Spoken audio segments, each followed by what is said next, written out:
కొత్త కోడలికి మాట ఇచ్చిన రాధ ఆ మాటే తనను చిక్కుల్లో పడేస్తుందని ఆమెకు తెలియదు. మన్నించు ప్రియ. పార్ట్ 89. అమూల్య కోపం అర్థమైన రాధ ఏం చేయలేక పళ్ళు ఇకిలిస్తూ, తప్పదు, ఒక 2 రోజులు నోరు మూసుకొని ఉండవే, అందరూ వెళ్ళిపోతారు, ఆ తర్వాత నీ ఇష్టం, ఎవరికీ వినబడకుండా బ్రతిమలాడింది అమూల్యను. మళ్ళీ మాట తప్పవుగా? అమూల్య అడిగింది. చాచా, మాట తప్పడం మా ఇంట వంట లేదు, గొప్పగా అంది రాధ. సరే, ఎంతవరకు నిలబడతావో నేను చూస్తానుగా అంది అమూల్య. అలాగే, ఈ 4 రోజులు నేను చెప్పినట్టు వింటే ఆ తర్వాత నువ్వు చెప్పినట్టు నేను వింటాను, సరేనా అంది రాధ. అలాగే, నువ్వు చెప్పినట్టే వింటాను. మరి నేను చెప్పినట్టు నువ్వు వింటాను అని నాకు మాట ఇవ్వు, చేయి చాచింది అమూల్య. ఓ, అదెంత పని అని అమూల్య చేతిలో చేయి వేయబోతుండగా, అత్త ఇదేదో ఫిట్టింగ్ పెట్టబోతుంది, ఆలోచించుకో అంది దీప. దీపను చూపులతో చంపేస్తూ, అత్త ఇంకేముంది అని ఫిట్టింగ్లు పెట్టడానికి అంతా అయిపోయిందిగా బాధ నటిస్తూ అంది అమూల్య. ఏంటే మీ అత్త కోడళ్ళ గుసగుసలు పెద్దావిడ అడిగింది. ఏమీ లేదు నానమ్మ, కొత్త కోడల్ని బహుమతి ఇమ్మని అడిగితే మా అత్త పీనాస్ దానిలాగా ఇవ్వడానికి వెనక ముందు చూస్తుంది. చూడు, కోడల్ని అడిగితే ఆ మాత్రం ఇవ్వలేదా, బొంగమూతి పెట్టి అంది అమూల్య. వామ్మో, ఇదేంటి ఇంత సాఫ్ట్గా గారంగా అడుగుతుంది అంటే ఇదేదో చేస్తుంది, అతనేదో ఇరికించబోతుంది అని రాధ వైపు చూసి వద్దు అన్నట్టు సైగ చేసింది దీప. కొత్త కోడలు అడుగుతుంటే మాట ఇవ్వడానికి భయపడతావే రాధా? అది ఏం అడుగుతుంది? ఆస్తిపాస్తులు ఏమీ అడగదు కదా, అయినా అన్నీ దానివే కదా, ఏదో నగో నట్రో అడుగుతుంది. కొత్త కోడలు అడిగింది కాదనకూడదు, ఇచ్చేయి మాట పెద్దవిడ ఫోర్స్ చేయడంతో రాధ అమూల్య చేతులు చెయ్యేసి, నువ్వు అడిగింది ఏది కాదన్నామి, కానీ నన్ను ఇబ్బంది పెట్టేది అడగకూడదు అంది రాధ. నువ్వు మాట ఇచ్చేవు, నాకు ఇష్టమైంది అడుగుతాను, కానీ నీకు ఇష్టమైంది నేనే ఎలా అడుగుతాను కదనానమ్మా అంటూ పెద్దవిడ వైపు చూసింది అమూల్య. అవును రాధా, దానికి ఇష్టమైంది అడుగుతుంది, కానీ నీకు ఇష్టమైంది అది ఎలా అడుగుతుంది అంది ఆ పెద్దవిడ అమూల్యకు సపోర్టుగా. ఇదేదో నా నెత్తి మీద బండ వేసేటట్టు ఉంది అనుకుంది రాధ. నేను చెప్పానా అత్త, మాట ఇవ్వొద్దని, అనుభవించు అన్నట్టు చూసింది దీప. ఏం చేస్తానే, మాట ఇవ్వక తప్పలేదు అన్నట్టు చూసింది రాధ దీప వైపు. లేట్ అవడంతో అందరూ భోజనాలు చేసి ఎక్కడ వాళ్ళు అక్కడ పడుకున్నారు. అమూల్య భోజనం వద్దంది, బాగా నీరసంగా ఉంది, ఒంట్లో బాగాలేదు, పైగా జ్వరంగా కూడా ఉంది, అందరూ దిష్టి తగలడం వల్ల వచ్చింది అన్నారు. రాధ కూడా ఎక్కువ ఫోర్స్ చేయలేదు, తిన్నా కక్కేస్తుంది, ఎందుకు వచ్చిన గోల అని పాలు తీసుకువచ్చి ఇచ్చింది, అవి తాగి పడుకుంది. అమూల్యకి జ్వరం వచ్చింది అని తెలుసుకున్న అభి కంగారు పడ్డాడు. ఏమైందమ్మా, ఇప్పుడు జ్వరం రావడం ఏంటి అన్నాడు. రాధకి కొడుకు మీద మండిపోతుంది, మనసంతా కుతకుతలాడిపోతుంది. ఎంత జరిగింది మర్చిపోవాలన్నా మర్చిపోలేకపోతుంది. తన మేనకోడలు ఈ ఇంటి కోడలుగా నవ్వుతూ సంతోషంగా తన ఇంట్లో అడుగు పెట్టాలని కోరుకుంది. ఇప్పుడు అది సంతోషంగా లేదు, తన ఇష్టం లేకుండా అందరి బలవంతంతో ఈ ఇంట్లో అడుగుపెట్టింది. అదే ఆమె మనసును ముళ్ళులా గుచ్చుతుంది. అడుగుతుంటే చెప్పవేంటమ్మా, అభి రెట్టించాడు. పోరా, నువ్వు నాతో మాట్లాడకు, కళ్ళల్లో నీళ్లు వస్తుండగా అంది రాధ. అమ్మా, ఎందుకు ఏడుస్తున్నావు? అభి కంగారు పడ్డాడు, తల్లి కళ్ళల్లో నీళ్లు చూస్తూ. అది సంతోషంగా ఈ ఇంట్లో అడుగు పెట్టాలని కోరుకున్నాను రా, కానీ అది కన్నీళ్లతో ఈ ఇంట్లో అడుగు పెట్టింది. నచ్చలేదురా, నాకు అస్సలు నచ్చలేదు, నువ్వు నచ్చట్లేదు వృద్ధమైన గొంతుతో అంది రాధ. అభిమోహం బాధతో పాలిపోయింది. తల్లే కాదు, తమ పెళ్లి గురించి తండ్రి, తాను, ఆమె, మామయ్య, అత్తయ్య, దీపు, అమ్ము అందరూ ఎన్ని కలలు కన్నారు, అన్నీ కళ్ళలు చేశాడు. ఆమె సంతోషంగా లేకపోవడం తన మనసును ముళ్ళులా గుచ్చుతుంది, కానీ ఏం చేస్తాడు? తల్లిని హత్తుకొని, సారీ అమ్మా, వెరీ వెరీ సారీ, నేను చేసింది తప్పే, కానీ ఇప్పుడు ఎన్నిసార్లు క్షమాపణలు చెప్పినా జరిగిపోయిన దాన్ని నేను సరిదిద్దలేను. ఇక నుంచి ఆమెని కష్టపెట్టకుండా చూసుకుంటాను, నన్ను నమ్ము. నువ్వు ఇలా ఏడుస్తుంటే నాకు బాధగా ఉందమ్మా. అభి గొంతులో దుఃఖం అడ్డుపడటంతో ఆగిపోయాడు. కొడుకు బాధపడుతున్నాడని గ్రహించిన రాధ తన దుఃఖాన్ని నిగ్రహించుకుంటూ, ఇప్పటికైనా ఇచ్చిన మాట తప్పకురా, నీ అతి ప్రేమతో దాన్ని బంధించకు, దానికి స్వేచ్ఛనివ్వు, దాని ఇష్టం వచ్చినట్టు ఉండనివ్వు. ఏం లేకపోయినా మనిషి ఉండగలడేమో, కానీ స్వేచ్ఛ లేకుండా ఉండలేరురా. స్వేచ్ఛ లేకపోతే నువ్వెంత ప్రేమించినా అది వృధానే. ఇక నుంచైనా దాని మనసరికి ప్రవర్తించు. అది తొందరగా నిన్ను క్షమించేటట్టు ఉండాలి నీ ప్రవర్తన, బాధగా అంది రాధ.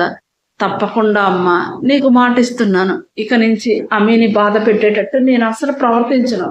తన ఇష్ట ప్రకారమే ఉండనిస్తాను. తను ఏం చేసినా నేను అడ్డుపడను. అమ్మీ నన్ను తొందరగా క్షమించేటట్టు నేను చూసుకుంటాను. మీరు ఎవరు బాధపడకండి. తొందరలోనే అమ్మీ నన్ను క్షమిస్తుంది. ఆ నమ్మకం నాకుంది. పుట్టబోయే పాపతో మేమిద్దరం సంతోషంగా ఉంటాం అమ్మా. నన్ను నమ్ము, తల్లి చేతిలో చేయి వేస్తూ అన్నాడు అభి. మీ ఇద్దరూ సంతోషంగా ఉండడం కంటే మా అందరికీ కావాల్సింది ఏముందిరా? అది ఈ బాధ నుంచి తేరుకోలేకపోతుంది. ఎప్పుడు బయటపడుతుందో తెలియడం లేదు. తన ఆరోగ్యం మీద తాను శ్రద్ధ తీసుకోవడం లేదు. ఈ 2 రోజులు బంధువులు ఉంటారు కాబట్టి కాస్త పర్వాలేదు. చెప్పినట్టు వింటుంది. తర్వాత ఏం చేస్తుందో అర్థం కావటం లేదురా. డాక్టర్ గారు హాస్పిటల్కి తీసుకురమ్మన్నారు. మనం ఈ హడావుడిలో దాన్ని తీసుకువెళ్ళలేదు అంది రాధ. నేను డాక్టర్ గారితో మాట్లాడాను అమ్మ. పర్వాలేదు, ఈ హడావుడు అయిన తర్వాత తీసుకురమ్మన్నారు. ఎలాగో నచ్చజెప్పి తీసుకువెళ్దాంలే. నువ్వు కంగారు పడకు. ఆమెని నేను చూసుకుంటాను. తను ఏమన్నా నేను పట్టించుకోను. అమ్మ, ఆ రోజు ఆవేశంలో తొందరపడ్డాను. దానికి తోడు ఆమె నన్ను చెంపదెబ్బ కొట్టేసరికి తట్టుకోలేకపోయాను. ప్రణయ్ని అన్నానని నన్ను కొట్టింది అన్న కోపం వచ్చేసిందమ్మా. నాకంటే నిన్న కాక మొన్న వచ్చిన వాడే ఎక్కువ అన్న ఆలోచన వచ్చింది. అంతే, ఏం చేస్తున్నానో నాకు అర్థం కాలేదు. ఆమె నాకు దక్కదేమో అన్న భయం నన్ను అంధుడిని చేసిందమ్మా. నా పాపానికి నిష్కృతి లేదు, బాధగా అన్నాడు. కొడుకు బాధ చూసి రాధ మనసు కలుక్కుమంది. ఈ విషయం తెలిసిన దగ్గర నుంచి ఎవరూ వాడితో మాట్లాడటం లేదు. ఆనంద్ అయితే అసలు వీడి వైపు కన్నెత్తి కూడా చూడటం లేదు. ఎంత బాధపడుతున్నాడో పాపం. పెళ్లి చేసుకున్నాను అన్న సంతోషమే లేకుండా పోయింది వీడికి అనుకుంటూ, సరేరా, ఇప్పుడు ఎన్ని అనుకొని ఏం ప్రయోజనం, ఇక నుంచైనా బుద్ధిగా ఉండు అంది. అలాగే అమ్మా. ఇంతకీ ఆమెకి ఎందుకమ్మా జ్వరం వచ్చింది? ఇప్పుడు ఎలా ఉంది? ఆందోళనగా అన్నాడు. హెల్త్ బాగాలేదు కదరా, అందులో ఈ పెళ్లి వల్ల బాగా అలసిపోయింది, అందుకే జ్వరం వచ్చింది. టాబ్లెట్లు ఇచ్చానులే, వేసుకొని పడుకుంది. తోడుగా దీప, అమ్మమ్మ ఉన్నారులే. మార్నింగ్ వరకు తగ్గిపోతుందని డాక్టర్ చెప్పిందిలే. మళ్ళీ రేపు ఉదయమే సత్యనారాయణ వ్రతం ఉంది, ఈవినింగ్ రిసెప్షన్. బాగా అలసిపోతుందేమోరా. 2 రోజులాగి పెట్టుకోవాల్సింది. కానీ పంతులు గారు మంచి ముహూర్తం అని చెప్పడంతో కాదనలేకపోయాను. అయినా మామయ్య కూడా అన్ని కార్యక్రమాలు త్వరగా ముగించేద్దామన్నాడు అంది రాధ కొడుకుతో. ఆమెకి హెల్త్ బాగాలేనప్పుడు ఈ తతంగాలన్నీ ఎందుకమ్మా? తర్వాత పెట్టుకోవాల్సింది కదా అన్నాడు అభి. చెప్పాను కదరా, ముహూర్తం బాగుందని. పైగా బంధువులందరూ ఉన్నప్పుడే పెట్టుకోవాలి. మళ్ళీ రమ్మంటే బాగుండదు. ఇవన్నీ పెళ్లి తర్వాత జరుగుతాయి కదరా. ఈ కార్యక్రమాలన్నీ జరిపిస్తే బంధువులందరూ వెళ్ళిపోతారు. ఎవరికి ఏ అనుమానము రాదు. అది వాంతులు చేసుకుంటున్నా ఎవరికి పెద్దగా అనుమానం రాలేదు. అందరూ దిష్టి తగిలింది అనుకుంటున్నారు. ఎందుకు వచ్చిందిరా లేనిపోని అనుమానాలు? ఈ కార్యక్రమాలన్నీ అయిపోతే ఎవరికి ఏ బాధ ఉండదు. ఎక్కడ బంధువులు అక్కడికి వెళ్ళిపోతారు అంది రాధ. నీ ఇష్టం, కానీ ఆ వ్రతాలు ఈ వ్రతాలు అంటూ ఆమెని ఎక్కువగా ఇబ్బంది పెట్టకండి అన్నాడు అభి. అలాగే లేరా, రా భోంచేద్దు గాని పద అంది. నాకు వద్దమ్మా, నేను వెళ్ళి ఆమెని చూసి వస్తాను అన్నాడు. వాళ్ళు నిద్రపోతున్నారు. ఇప్పుడు నువ్వు వెళ్ళి చూడడం అంత బాగుండదు. అది బానే ఉంది, కంగారు పడకు, పద భోంచేద్దు గాని అంది. వద్దని చెప్పాను కదమ్మా అన్నాడు. ఒరే పెళ్లి కొడుకువి, ఖాళీ కడుపుతో పడుకోకూడదురా. పొద్దున్నే వ్రతం కూడా ఉంది, ఎప్పుడు అవుతుందో తెలియదు. ఏమీ తినకుండా వ్రతంలో పాల్గొనాలి. పైగా నీ కోసం ప్రణయ్, రాకేష్, ఏ కాక మన వాళ్ళందరూ వెయిట్ చేస్తున్నారు అంది రాధ. తన కోసం వాళ్ళందరూ వెయిట్ చేస్తున్నారని తెలియడంతో సరే పద అన్నాడు. అందరూ కలిసి భోజనం చేశారు. రాకేష్ ఎప్పట్లాగా చలక్తుల విషయం సందడి చేశారు. ఈ అబ్బాయి ఎవరు, భలే సందడి చేస్తున్నారు అన్నారు. అతను రాకేష్, అమ్మీ ఫ్రెండ్. అంతేకాదు అన్నయ్య కూడా. అంతేనా రాకేష్ అన్నాడు అభి. అవును, కరెక్ట్గా చెప్పావు అభి అన్నాడు రాకేష్. ఈ అబ్బాయి ఎవరు, ప్రణయ్ గురించి అడిగారు. ఇతను కూడా అమ్మీకి ఫ్రెండే అన్నయ్య. అందరూ కలిసి ఒకే ఆఫీస్లో పనిచేస్తున్నారు, ఒకే కాలేజీలో చదువుకున్నారు కూడా. పైగా మన దీపును చేసుకోబోతున్నాడు అంది రాధ. కుర్రాడు బాగున్నాడు, దీపుకి మంచి జోడినే. ఏ అబ్బాయి మా దీపును లవ్ చేసావా అన్నాడు ఆ పెద్దాయన. ప్రణయ్ సిగ్గుపడ్డాడు. ఏంటో మా కాలంలో అమ్మాయిని చూడాలంటే కూడా భయం వేసేది. ఇప్పుడు పుసుక్కున ప్రేమలో పడిపోతున్నారు, పెళ్ళిళ్ళు చేసుకుంటున్నారు. మాకు అదృష్టం లేకుండా పోయింది అన్నాడు ఆయన. ఇప్పుడు మాత్రం పోయేదేముంది అంకుల్, లవ్ చేయండి అన్నాడు రాకేష్. మీ ఆంటీ అట్ల కాడ తీసుకుని నా వెనకాల పడుతుంది, ఇక్కడ లేదు కాబట్టి సరిపోయింది అన్నాడు. అందరూ నవ్వారు. ఆంటీనే ఇప్పుడు లవ్ చేయండి, మీరు లవ్ చేయలేదన్న బాధ తీరిపోతుంది అన్నాడు రాకేష్. రామేశ్వరం వెళ్ళినా శనీశ్వరం వదలలేదన్నట్టు మళ్ళీ దాన్నే లవ్ చేయడం ఎందుకులే, ఇప్పటికే 25 ఏళ్ల నుంచి లవ్ చేసి విసిగిపోయాను అన్నాడు ఆయన. మరింతగా నవ్వేశారు అందరూ. సరే అంకుల్, మీరు బాధపడకండి, మీకోసం ఒక మంచి ఆంటీని నేను చూస్తాను అన్నాడు రాకేష్. ఏంటయ్యా, నన్ను ఇలా బతకనిచ్చేటట్లు లేవు అన్నాడు. అలా సరదాగా చలోక్తులతో భోజనాలు ముగించారు అందరూ. కుర్ర గ్యాంగ్ అంతా ఒక చోట చేరి డీజే పెట్టి హోరెత్తించారు. పెద్దవాళ్ళకి తెలియకుండా డ్రింక్ చేసేవాళ్ళు డ్రింక్ చేశారు. అభిని కూడా రమ్మన్నారు. నాకు అలవాట్లేదు, మీరు కానియండి అన్నాడు. ప్రణయ్, రాకేష్ కూడా దొరికిందే సందని బీర్ తాగారు. ఈ విషయం దీపుకు చెప్పకే అన్నాడు ప్రణయ్. ఎక్కువ తాగితే చెప్పేస్తాను, ఒకదాంతో సరిపెట్టండి అన్నాడు అభి. అందుకే బ్రో లవ్ చేయకూడదు, చూసావా నేను ఎవ్వరికి భయపడను అన్నాడు రాకేష్. ఏమో, ఎవరికి తెలుసు, నువ్వు కూడా లవ్లో పడతావేమో అన్నారు అక్కడున్న కుర్రాళ్ళు. నేను ఆ తప్పు చస్తే చేయనుగా అన్నాడు రాకేష్. చూద్దాం, ప్రేమ దోమ ఎప్పుడు ఎవరిని కుడుతుందో తెలియదు బ్రదర్ అన్నారు. కుట్టకుండా నేను మందు రాసుకుంటాలే రాకేష్ అన్నాడు. అయినా కొన్ని దోమలు మందులకు పనిచేయవు అన్నాడు ఒక కుర్రాడు. అందరూ నవ్వారు. సరదాగా ఆ నైట్ అంతా గడిపారు గ్యాంగ్ అంతా. తెల్లవారటంతో అందరూ వ్రతానికి సిద్ధమయ్యారు. అప్పటికే చంద్రశేఖర్, జానకి, ప్రసన్న వాళ్ళు కొంతమంది బంధువులను తీసుకొని వచ్చేశారు. అమూల్య పట్టుచీర కట్టుకొని రెడీ అయింది. వ్రతం కావడంతో ఏమీ తినలేదు, నీరసంగా ఉంటుందని గ్లూకోజ్ వాటర్ మాత్రం ఇచ్చింది రాధ. ఇక వ్రతం స్టార్ట్ చేద్దాం రండి అని పంతులు గారు పిలవడంతో బంధువులందరూ వ్రతం దగ్గర కూర్చున్నారు. పీటల మీద కూర్చున్నారు అభి, అమూల్యాలు పక్క పక్కనే. పంతులు గారు వ్రతం స్టార్ట్ చేశారు. అమూల్యకు నీరసంతో కళ్ళు తిరిగిపోతున్నాయి. అయినా సరే నిగ్రహించుకుంటూ అలాగే పూజలో కూర్చుంది. నిన్న పెళ్లిలో ఏదో అందరూ బలవంతం చేస్తే కాస్త తింది అంతే. రాత్రంతా ఏమీ తినలేదు. ఇప్పుడు ఉపవాసం. వ్రతం అయ్యేదాకా కూర్చోవాలి. మళ్ళీ ఈవినింగ్ రిసెప్షన్ ఉంది. నా వల్ల అవుతుందా భయంగా అనుకుంది. ఆమె అవస్థ గమనిస్తున్న అభి, త్వరగా వ్రతం అయిపోతే బాగుంటుంది, అనవసరంగా వెంటనే ఇవన్నీ పెట్టేశారు అనుకుంటూ, అమ్మి కాస్త ఓర్చుకో, అయిపోతుంది, నువ్వు కూర్చోలేకపోతే నా భుజం మీద తల పెట్టుకో, ఏం పర్వాలేదు మెల్లగా అన్నాడు. నిజంగానే అలా భుజం మీద తలవాలిస్తే కాస్త రిలీఫ్గా ఉంటుంది అనిపించింది. అయినా సరే నా వైపు చూడడం మానేసి దేవుడి మీద మనసు లగ్నం చేయి. నేనేమీ అంత బలహీనురాలని కాదు, నాకేమైనా పర్వాలేదు, కానీ నీ సహాయం తీసుకోను, నీ మీద ఆధారపడను కోపంగా అని పంతులు గారు చెప్తున్న కథను శ్రద్ధగా వినసాగింది. అది కాదు అమి అంటుండగా, బాబు మీ ఇద్దరు మాట్లాడుకోవడానికి చాలా సమయం ఉంది, ముందు దేవుడి మీద మనసు లగ్నం చేయండి అన్నారు పంతులు గారు. అందరూ నవ్వితే అమూల్య మొహం ఎర్రబడింది. కోపంతో అభి వైపు మీరున చూసింది. అది కాదు పూజారి గారు, అమ్మికి బాగా నీరసంగా ఉంది, ఏదైనా తాగొచ్చా అడిగాడు అభి. అభికి అమూల్య అంటే ఎంత ప్రేమో అనుకున్నారో అందరూ.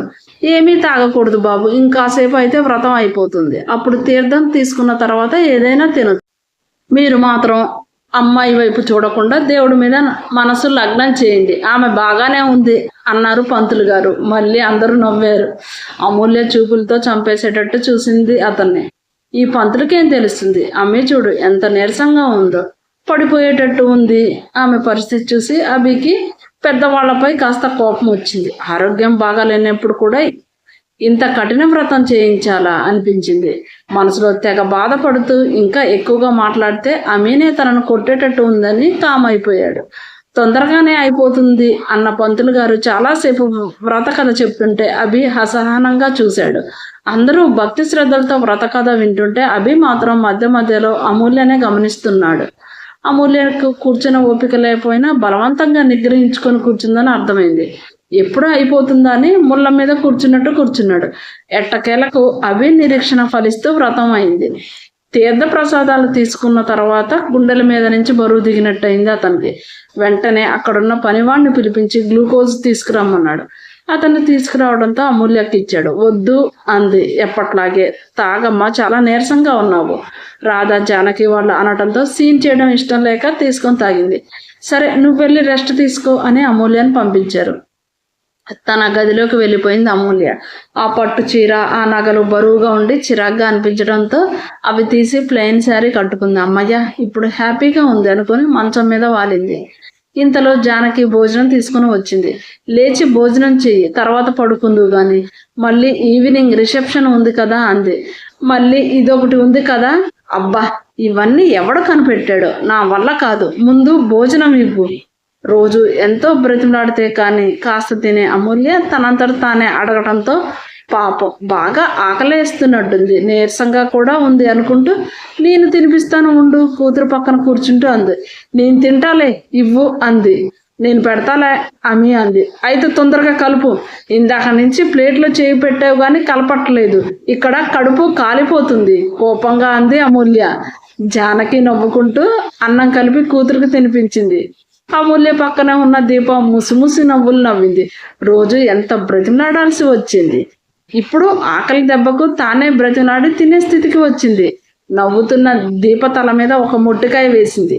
ఎందుకు కొట్టావే, నేను నీకు భలే దొరికాను, ఏడుపు మొహంతో అంది దీప. నవ్వితే చంపుతా. అయ్యో పాపం, నిన్నటి నుంచి సరిగ్గా ఏమీ తినలేదు అన్న జాలి కూడా లేకుండా నవ్వుతావా, ముద్ద కసాపిసా నములుతూ అంది అమూల్య కోపంగా. ఇది మరీ బాగుంది, ప్రతి పూట బుజ్జగించి కాళ్ళు గడ్డలు పట్టుకొని తినిపించేది నేను, ఇప్పుడు నన్నే అంటున్నావా. రాత్రి కూడా తినమంటే వద్దని నిద్రపోయింది నువ్వు, కొంచెం కూడా నా మీద జాలి లేదే నీకు. పో, ఇక నుంచి మీ అమ్మతోనే తినిపించుకో, నేను కిందకి వెళ్ళి మెక్కి వస్తాను అంటూ అమూల్య ఆగమంటున్నా వెళ్ళిపోయింది దీప. మళ్ళీ వస్తావు కదా అప్పుడు చెప్తాను అంటూ నువ్వు పెట్టు అంది తల్లితో ఆత్రంగా. పెడుతున్నాను కదే నవ్వుతూ అంది జానకి. చిన్నపిల్లలకు పెట్టినట్టు పెడుతున్నావు, తొందరగా పెట్టు నోరు తెరుస్తూ అంది.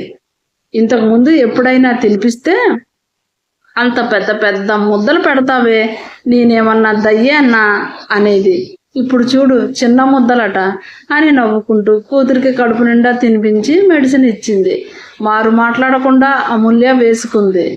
పడుకో ఇక అంది. ఇక నన్ను డిస్టర్బ్ చేస్తే మాత్రం నేను ఊరుకోను, సాయంత్రం ఎలాగో ఆ రిసెప్షన్కి తప్పదు కదా చిరాగ్గా అంది అమూల్య. కూతురు చిరాకు గమనించి నిట్టూరుస్తూ, నిన్న ఏమీ లేపంలే తల్లి, నువ్వు రెస్ట్ తీసుకో, ఈవినింగ్ మాత్రం నువ్వు కాస్త ముందు లేస్తే ఆ బ్యూటిషియన్ ఏదో వచ్చి రెడీ చేస్తుందట అంది జానకి. తాను ఎందుకు, నేను రెడీ అవుతానులే, గంటలు కూర్చొని ఆ మేకప్లో అవి నా వల్ల కాదు బాబు విసుగ్గా అంది అమూల్య. ఏమో అదంతా నాకు తెలియదే, మీ అత్త చెప్పమంది, నేను చెప్పాను అంతే, మీ అత్త కోడలు ఇష్టం అంది జానకి. ఓ, అత్త చెప్పినట్టు ఈ 4 రోజులు వింటాను అన్నాను కదా, తప్పదు, నా మాట నెరవేర్చుకోవాలంటే ఈ 4 రోజులు వీళ్ళు చెప్పినట్టు వింటే సరిపోతుంది అనుకుంటూ సరేలే అన్నట్టు తల ఊపింది. అబ్బో, ఇదేంటి ఇంత బుద్ధిగా తల ఊపుతుంది అనుకుంటూ సరే ఇక పడుకో అంది జానకి. కళ్ళు మూసుకోగానే నిద్ర కమ్ముకొచ్చింది. అన్నట్టుగానే సాయంత్రం బ్యూటిషియన్ వచ్చి అమూల్యను రెడీ చేసింది. అసలే అందమైన అమూల్య బ్యూటిషియన్ మరింత అందంగా రెడీ చేయడంతో ఎప్పట్లాగే అందరి కళ్ళు ఆమె మీదే ఉన్నాయి. ఎంత బాగున్నావు అంటూ అందరూ మెచ్చుకున్నారు. ఎంత అందంగా ఉందో, కాస్త నవ్వుతూ ఉంటే ఇంకా బాగుండేది అనుకుంది రాధ. రిసెప్షన్ ఇంటి దగ్గర కాకుండా పెద్ద ఫంక్షన్ హాల్లో చేయడంతో అమూల్యం తీసుకొని అందరూ కారులో బయలుదేరారు. కొనసాగుతుంది. ఈ సందడిని గమనిస్తున్న అమూల్య అత్త తనకి ఇచ్చిన మాట గుర్తు చేసుకుని మెల్లగా నవ్వుకుంది. ఆ నవ్వు వెనక ఏ మర్మం దాగి ఉందో. ఈ భాగం మీకు నచ్చినట్టయితే లైక్ చేయండి, షేర్ చేయండి, సబ్స్క్రైబ్ చేయండి. మీ అమూల్యమైన అభిప్రాయాలను కామెంట్ రూపంలో నాకు తెలియజేయండి. ఇంకా ఎవరైనా సబ్స్క్రైబ్ చేయకుండా చూస్తున్నట్లయితే ప్లీజ్ సబ్స్క్రైబ్ చేసుకోండి. మానిటైజేషన్ కోసం నాకు హెల్ప్ చేయండి. అలాగే కామెంట్లు కూడా పెట్టండి. చాలామంది చూస్తున్నారు కానీ కామెంట్లు పెట్టడం లేదు. ఎలా ఉందో, మీకు నచ్చినా నచ్చకపోయినా ఒక చిన్న కామెంట్ పెట్టండి.